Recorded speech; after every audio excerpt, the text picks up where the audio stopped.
जय Shri Krishna everyone, welcome back to my channel. Friends, आज के इस वीडियो में हम वैशाख संकष्टी चतुर्थी व्रत कथा सुनेंगे।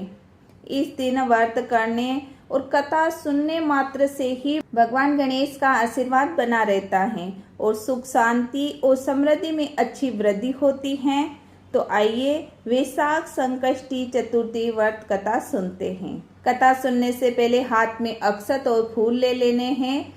भगवान कृष्ण युधिष्ठिर इस व्रत की मान्यता के बारे में बताते हुए कहते हैं कि प्राचीन काल में रतिदेव नामक प्रतापी राजा थे। राजा की मित्रता यम, कुबेर और इंद्र आदि देवों से थी। उसके ही राज्य में धर्मकेतु नामक एक ज्ञानी ब्राह्मण रहते थे। उनकी दो पत्नियां थीं, एक सुशीला और दूसरा चंचला। सुशीला कोई न कोई व्रत करती रहती थी जिससे उसका शरीर दुर्बल हो गया। वही चंचला कोई व्रत नहीं करती और भरपेट भोजन करती थी। कुछ दिनों बाद सुशीला को शुभ लक्षणों वाली एक कन्या और चंचल को पुत्र रत्न की प्राप्ति हुई। कन्या की शुभता देखकर चंचला सुशीला को ताना देने लगी। अरे सुशीला, तुमने इतने व्रत और उपवास किए हैं जिसकी वजह से तुम्हारा शरीर जर्जर हो गया, फिर भी एक कृषकाय कन्या को जन्म दिया। मुझे देख, मैं कभी व्रत आदि के चक्कर में न पड़कर हष्ट पुष्ट बनी हुई हूँ। वैसे ही बालक को मैंने जन्म दिया है। चंचला की बातें सुशीला के हृदय में चुभने लगी। वैशाख चतुर्थी के दिन सुशीला ने पूरी भक्ति भाव के साथ संकट नाशक गणेश जी का व्रत किया और व्रत से प्रसन्न होकर गणेश जी ने दर्शन दिए। गणेश जी ने आशीर्वाद देते हुए कहा, हे सुशीला, तेरी कन्या के मुख से मोती और मूंगा प्रवाहित होती रहेगी और तुझे वेद शास्त्रवेता एक पुत्र भी होगा। वरदान को देने के बाद गणेश जी अंतर्ध्यान हो गए।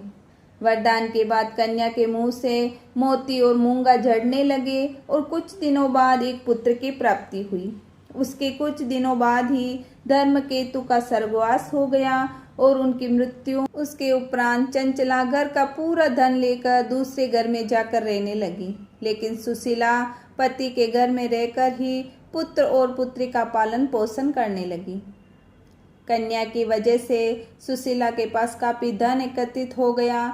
इस कारण चंचला सुशीला और उसके परिवार से ईर्ष्या करने लगी। एक दिन हत्या के उद्देश्य से चंचला ने सुशीला की कन्या को कुएं में धकेल दिया।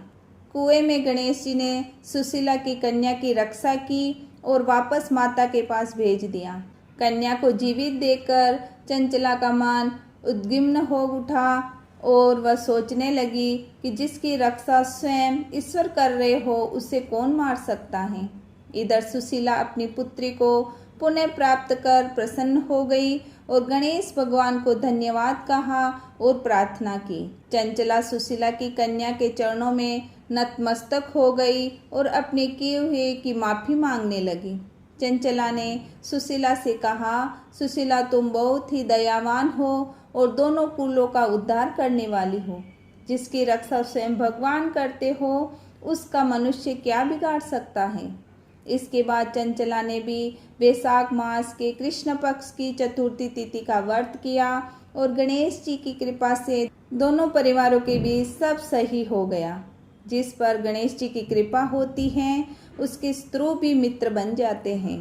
भगवान गणेश जी ने जिस प्रकार सुशीला की मदद की उसी तरह सभी की मदद करें। बोलो गणेश जी महाराज की जय। फ्रेंड्स, अगर आपको ये वीडियो अच्छा लगे तो वीडियो को लाइक करें, चैनल को सब्सक्राइब करें। मिलते हैं अगले वीडियो में। वीडियो देखने के लिए आपका बहुत बहुत धन्यवाद।